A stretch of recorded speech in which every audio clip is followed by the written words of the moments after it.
Waalaikumsalam warahmatullahi wabarakatuh. Kami dari kelompok 1 ingin mempresentasikan hasil dari diskusi kami lewat PPT. Sebelumnya perkenalkan, nama saya Nisa Putri. Saya Tiwia Tataresta. Saya Marsha Aprilia. Saya Siva Silviana. Langsung aja kita lihat videonya. Perkenalkan, nama saya Marsha Aprilia. Di sini saya akan mempresentasikan hasil kerja saya yang berjudul Aspek Hukum dalam Perdagangan Internasional. Jadi yang pertama ada definisi. Definisi perdagangan internasional. Perdagangan internasional adalah perdagangan yang dilakukan oleh penduduk suatu negara dengan penduduk negara lain atas dasar kesepakatan bersama. Kemudian ada hukum perdagangan internasional. Hukum perdagangan internasional adalah sekumpulan aturan yang mengatur hubungan-hubungan komersial, sifatnya hukum perdata. Hukum-hukum tersebut mengatur transaksi-transaksi yang berbeda negara. Selanjutnya ada sumber hukum perdagangan internasional. Yang pertama, perjanjian internasional. Perjanjian internasional merupakan salah satu hukum yang terpenting. Secara umum, perjanjian internasional terbagi dalam 3 bentuk, yaitu perjanjian multilateral, regional, dan bilateral. Yang kedua ada hukum kebiasaan internasional.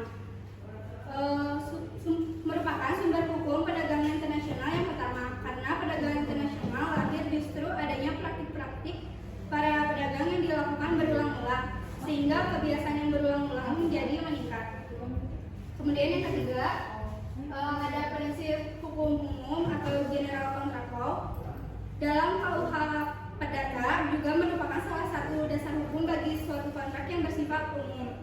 Artinya banyak ketentuan buku KUHP Perdata yang mengatur secara umum, yaitu bagi seluruh macam perjanjian apabila terhadap perdagangan internasional berlaku hukum Indonesia. Yang keempat ada putusan-putusan pengadilan atau jurisprudensi. Sumber hukum ini dalam hukum perdagangan internasional tidak memiliki kekuatan hukum yang kuat seperti yang dikenal dalam sistem hukum common law. Jadi ada semacam kewajiban yang tidak mengikat bagi badan-badan pengadilan untuk mempertimbangkan putusan-putusan pengadilan sebelumnya.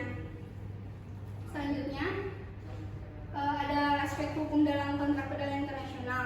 Kontrak merupakan landasan transaksi perdagangan internasional. Beberapa aspek penting dalam kontrak internasional meliputi pembentukan kontrak, syarat dan ketentuan kontrak, hukum yang berlaku, dan penyelesaian sengketa.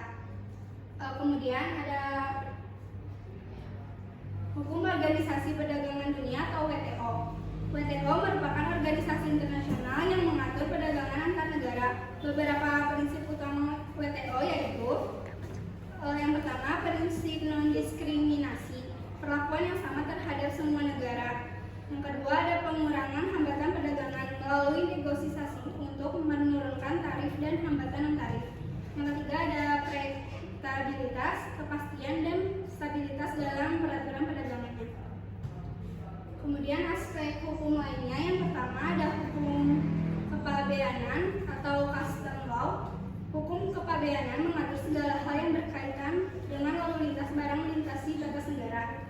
Yang kedua, hukum kekayaan intelektual atau intellectual property law. Hukum kekayaan intelektual melindungi hak atas ciptaan intelektual seperti merek dagang, paten, hak cipta, dan desain industri. Selanjutnya, yang ketiga, hukum persaingan usaha atau competition law. Hukum persaingan usaha bertujuan untuk mencegah praktik bisnis yang tidak sehat seperti monopoli, kartel, dan praktik bisnis yang membatasi persaingan. Yang keempat ada hukum pembayaran internasional. Hukum pembayaran internasional mengatur metode pembayaran dalam transaksi lintas negara seperti letter of credit atau LC, draft bank, dan transfer bank. Yang terakhir ada kesimpulan. Hukum perdagangan internasional mencakup berbagai aturan yang mendukung transaksi antar negara. Sumber hukum meliputi perjanjian internasional dan hukum nasional yang relevan. Tujuan hukum ini adalah untuk mendorong perdagangan yang adil dan mengawasi praktik perdagangan.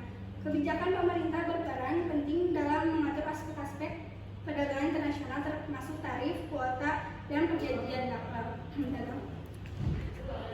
Sekian dari saya. Mungkin ada pertanyaan? Izin bertanya boleh? Boleh sih.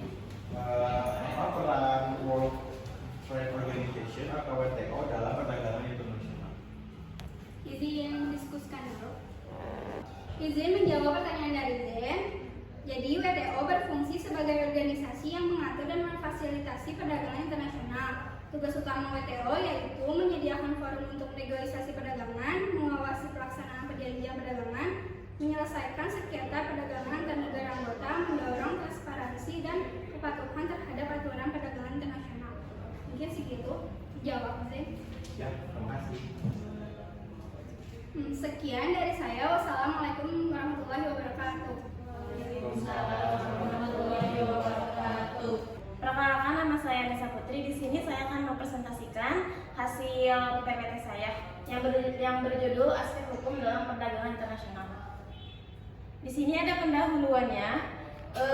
Perdagangan internasional adalah perdagangan yang dilakukan antar negara atau pemerintah negara dengan negara lain yang menjalani suatu hubungan perdagangan yang sesuai kesepakatan antar kedua belah pihak yang melakukan perdagangan internasional tersebut. Perjanjian atau kontrak menjadi penyumbatan pengaturan dari suatu aktivitas komersial. Selanjutnya ada karakteristik.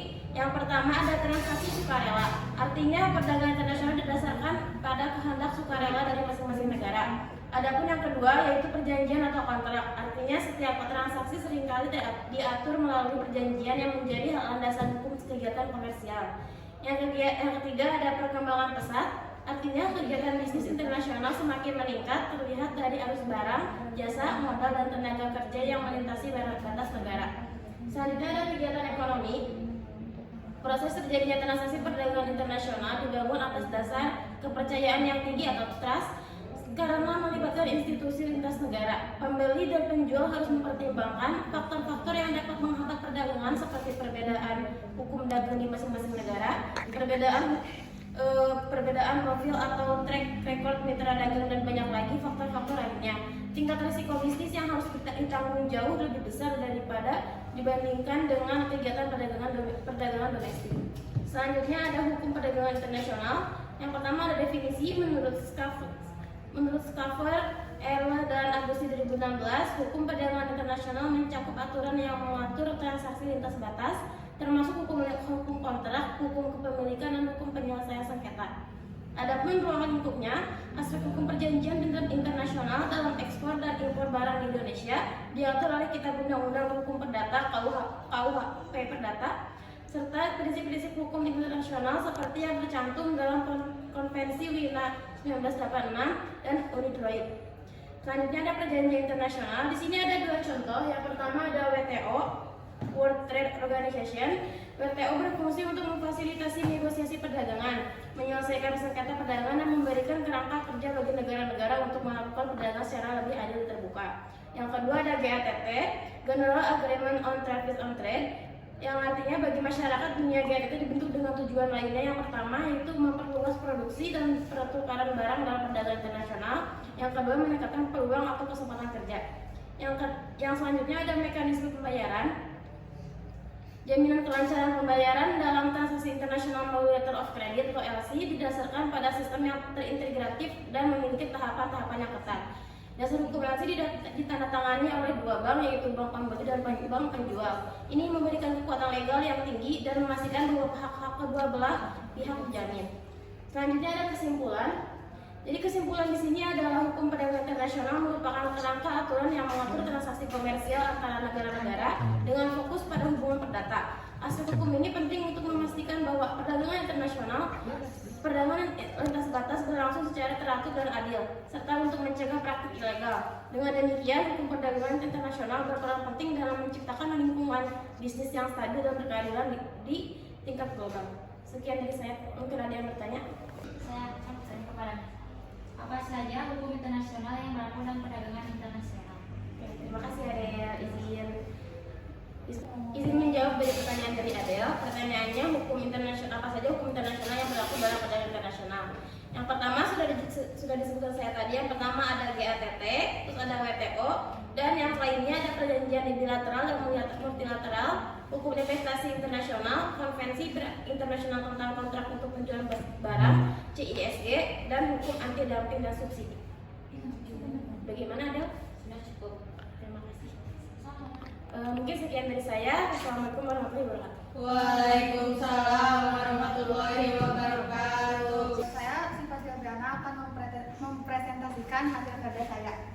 Aspek hukum dalam perdagangan internasional. Perdagangan internasional merupakan salah satu bagian dari kegiatan ekonomi atau kegiatan bisnis yang akhir-akhir ini mengalami perkembangan yang sangat pesat.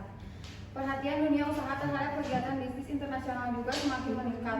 Hal ini terlihat dari semakin berkembangnya arus peredaran barang jasa, modal, dan tenaga kinerja atau negara.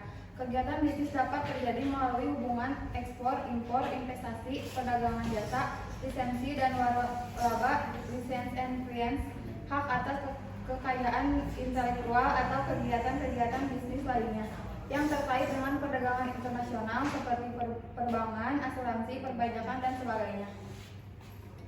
Lalu ada jenis-jenis RTA. Perjanjian perdagangan bebas menghilangkan tarif dan hambatan perdagangan di antar negara anggota untuk barang dan jasa. Contoh, North American Free Trade Agreement yang kini telah digantikan oleh USMCA. Lalu ada Uni Pabean, negara-negara anggota tidak hanya menghapus tarif di antara mereka, tetapi juga menerapkan tarif eksternal yang sama terhadap negara non-anggota. Contohnya ada Uni Eropa dan Uni Pabean Afrika Selatan. Lalu ada pasar tunggal, mengizinkan pergerakan bebas barang, jasa, modal, dan tenaga kerja di antara negara-negara anggota. Contoh pasar tunggal Eropa. Lalu ada manfaat RTA. Peningkatan perdagangan, RTA dapat meningkatkan volume perdagangan antara negara anggota dengan mengurangi biaya transaksi.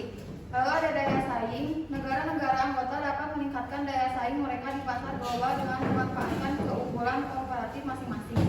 Lalu ada investasi asing. RTA seringkali menarik investasi asing langsung karena memberikan akses yang lebih baik ke pasar regional. Lalu ada tantangan RTA. Ketidakadilan perdagangan RTA dapat menyebabkan ketidakadilan bagi negara-negara non-anggota yang tidak mendapatkan akses yang sama ke pasar.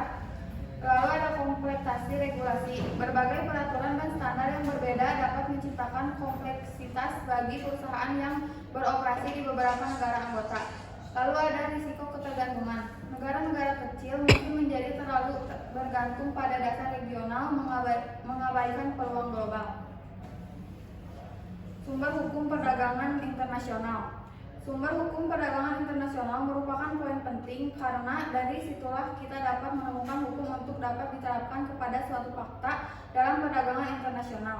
Secara umum, terdapat dua jenis kebijakan perdagangan, yakni kebijakan perdagangan untuk meningkatkan perdagangan dan kebijakan perdagangan untuk membatasi perdagangan. Kebijakan perdagangan ini memiliki implikasi masing-masing terhadap perdagangan internasional. Misalnya, kebijakan subsidi barang dalam motif ekonomi. Negara memperlakukan kebijakan perdagangan guna melindungi industri yang masih baru berdiri agar dapat bersaing. Sedangkan motif budaya dapat memengaruhi penerapan kebijakan perdagangan sebab negara berupaya untuk melindungi budaya dan identitas nasionalnya agar tidak tergerus oleh budaya-budaya asing.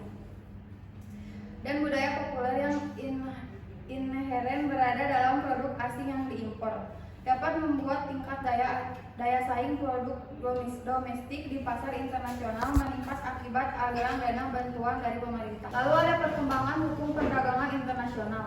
Hukum perdagangan internasional telah ada sejak lahirnya negara dalam arti modern. Sejak saat itu, hukum perdagangan internasional telah mengalami perkembangan yang cukup pesat sesuai dengan perkembangan hubungan perdagangan. Dilihat dari perkembangan sumber hukumnya, dalam arti material, perkembangan hukum perdagangan internasional dapat dikelompokkan ke dalam 3 tahap, yaitu hukum perdagangan internasional dalam masa awal pertumbuhan, lalu ada hukum perdagangan internasional yang dicantumkan dalam hukum nasional, lalu lahirnya aturan-aturan hukum perdagangan internasional, dan munculnya lembaga-lembaga internasional yang mengurusi perdagangan internasional. Kesimpulannya, aspek hukum bisnis dalam perdagangan internasional memiliki peran yang sangat penting dalam menciptakan lingkungan bisnis yang aman dan teratur. Oleh karena itu, penting bagi pelaku bisnis untuk memahami hukum yang berlaku dan beradaptasi dengan perubahan yang terjadi di pasar global. Sekian dari presentasi saya. Apa ada yang mau bertanya? Boleh, sama. Saya Salma Lia mau bertanya, apa saja tantangan terbesar yang dihadapi hukum perdagangan internasional internasional saat ini? Oke, baik, terima kasih buat Salma atas pertanyaannya. Izin menjawab pertanyaan dari Salma. Tantangan terbesar yang dihadapi hukum perdagangan internasional saat ini sangat beragam dan kompleks. Dipengaruhi oleh dinamika global yang terus berubah. Beberapa tantangan utama diliputi adanya perubahan teknologi, e-commerce dan digitalisasi. Ada juga kecerdasan buatan AI dan ada blockchain. Gitu. Cukup. Terima kasih. Sekian presentasi dari saya. Assalamualaikum warahmatullahi wabarakatuh. Perkenalkan, nama saya Tioneta Resta. Izin mempresentasikan hasil tugas saya yang berjudul Aspek Hukum dalam Perdagangan Internasional. Pertama, adalah latar belakang. Perdagangan internasional adalah perdagangan yang dilakukan antar negara atau pemerintah negara dengan negara lain yang menjalani suatu hubungan perdagangan yang sesuai kesepakatan antar kedua belah pihak yang melakukan perdagangan internasional tersebut. Atau yang bisa disebut perdagangan internasional itu perdagangan yang dilakukan oleh penduduk suatu negara dengan penduduk negara lain atas dasar kesepakatan bersama. Penduduk yang dimaksud dapat berupa antar perseorangan, individu dengan individu, antara individu dengan pemerintah suatu negara, atau pemerintah suatu negara dengan pemerintah negara lain.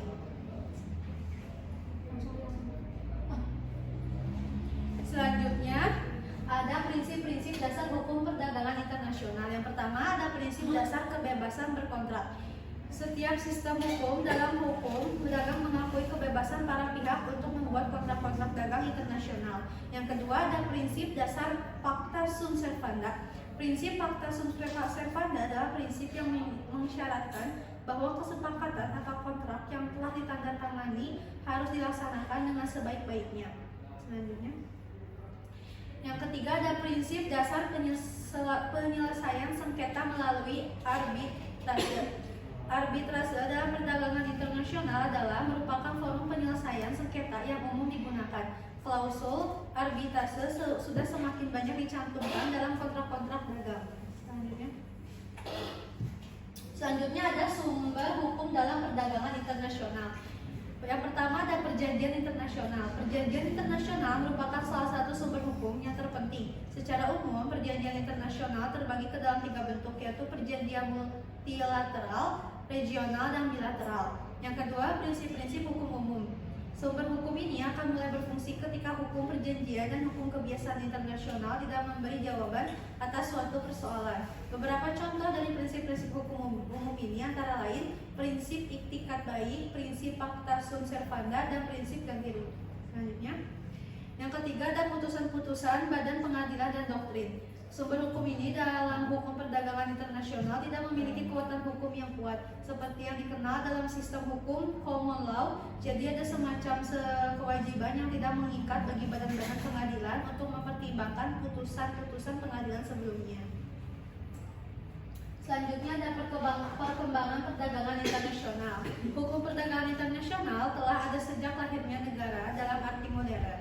Sejak saat itu, hukum perdagangan internasional telah mengalami perkembangan yang cukup pesat sesuai dengan perkembangan hubungan-hubungan perdagangan. Perkembangan hukum perdagangan internasional dapat dikelompokkan ke dalam 3 tahap, yaitu yang pertama, hukum perdagangan internasional dalam masa awal pertumbuhan. Yang kedua, hukum perdagangan internasional dicantumkan dalam hukum nasional. Yang ketiga, lahirnya aturan-aturan hukum perdagangan internasional dan munculnya lembaga-lembaga internasional yang mengurusi perdagangan internasional.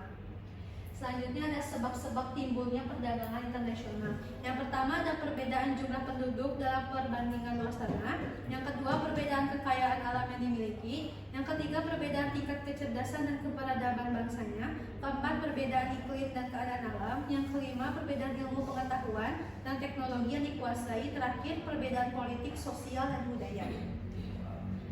Selanjutnya ada dampak perdagangan internasional terhadap perekonomian Indonesia. Dalam era modern ini, orang sering mengatakan bahwa dunia itu menjadi tanpa batas. Sesuatu yang terjadi di negara lain dapat kita ketahui dan dapat dengan cepat mempengaruhi masyarakat di negeri kita. Maka yang disebut era globalisasi. Yang pertama, dampak positif ekspor. A. Memperluas lapangan kerja. B. Meningkatkan cadangan devisa. C. Memperluas pasar karena dapat memasarkan hasil produksi ke seluruh dunia. Yang kedua, dampak negatifnya. A. Menimbulkan kelangkaan barang di dalam negara. B. Menyebabkan eksploitasi besar-besaran sumber daya alam. Selanjutnya, kesimpulan. Aspek hukum bisnis dalam perdagangan internasional memiliki peran yang sangat penting dalam menciptakan lingkungan bisnis yang aman dan teratur meskipun terdapat berbagai tantangan. Solusi yang tepat dapat membantu mengatasi masalah yang ada. Oleh karena itu, penting bagi pelaku bisnis untuk memahami hukum yang berlaku dan beradaptasi dengan perubahan yang terjadi di pasar global. Ya, sekian penjelasan dari saya. Apakah ada yang mau bertanya? Silakan Shalwa. Izin bertanya, saya Shalwa mau bertanya, bagaimana globalisasi mempengaruhi perdagangan internasional? Ya, baik, terima kasih Shalwa. Izin berdiskusi dulu jawabannya. Izin menjawab pertanyaan dari Shalwa. Pertanyaannya kan bagaimana globalisasi mempengaruhi perdagangan internasional? Jawabannya, globalisasi telah mempercepat perdagangan internasional dengan cara pertama mengurangi hambatan perdagangan seperti tarif dan kuota. Yang kedua, memfasilitasi pertukaran informasi dan teknologi yang lebih cepat. Yang ketiga, meningkatkan mobilitas barang, jasa, dan investasi antar negara. Yang terakhir, mendorong perusahaan untuk beroperasi di pasar global dan memperluas jaringan pasaran. Sekian, insyaallah cukup. Terima kasih. Ya. Sekian penjelasan dari saya. Terima kasih. Assalamualaikum warahmatullahi wabarakatuh. Sekian presentasi dari kami semua. Mohon maaf bila ada salah kata atau berlaku. Wassalamualaikum warahmatullahi wabarakatuh. Goodbye.